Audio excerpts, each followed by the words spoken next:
ଅତିରିକ୍ତ 5 କେଜି ମାଗଣା ଚାଉଳ ମୁଖ୍ୟମନ୍ତ୍ରୀ ଅନ୍ନପୂର୍ଣ୍ଣା ଯୋଜନାକୁ ନେଇ ଆସିଛି ଗୁରୁତ୍ୱପୂର୍ଣ୍ଣ ସୂଚନା। ନମସ୍କାର ଦର୍ଶକ ବନ୍ଧୁ, ଆପଣ ଦେଖୁଛନ୍ତି ଖବର ସବୁଦିନ। ଓଡ଼ିଶାବାସୀଙ୍କ ପାଇଁ ସରକାର ଯୋଜନାକୁ ନେଇ ଆସିଛି ଏକ ବଡ଼ ଖବର। ଓଡ଼ିଶା ସରକାର 13 ଜୁନ 2026ରେ ମୁଖ୍ୟମନ୍ତ୍ରୀ ଅନ୍ନପୂର୍ଣ୍ଣା ଯୋଜନା ଆରମ୍ଭ କରିଛନ୍ତି।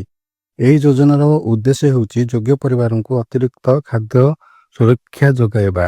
ସରକାରୀ ସୂଚନା ଅନୁସାରେ NFSA ଏବଂ SFSA ଅଧୀନରେ ଥିବା ଯୋଗ୍ୟ ପରିବାରଙ୍କୁ ଅତିରିକ୍ତ 5 କେଜି ମାଗଣା ଚାଉଳ ଦେବାର ବ୍ୟବସ୍ଥା ରହିଛି।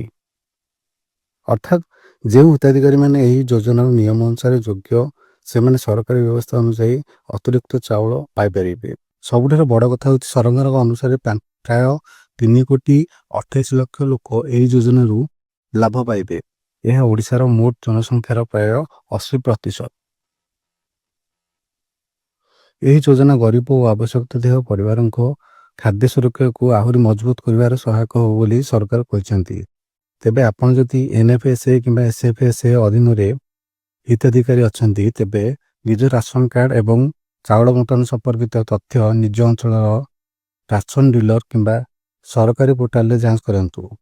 ଏଭଳି ସରକାର ଯୋଜନାର ରାସନ ଅପଡେଟ୍ ଓ ଓଡ଼ିଶାର ଦୈନିକ ଖବର ପାଇଁ ଖବର ସବୁଦିନକୁ ସବସ୍କ୍ରାଇବ୍ କରନ୍ତୁ। ଭିଡ଼ିଓଟି ଭଲ ଲାଗିଲେ ଲାଇକ୍ ଓ ସେୟାର କରନ୍ତୁ। ଧନ୍ୟବାଦ। ଜୟ ଜଗନ୍ନାଥ।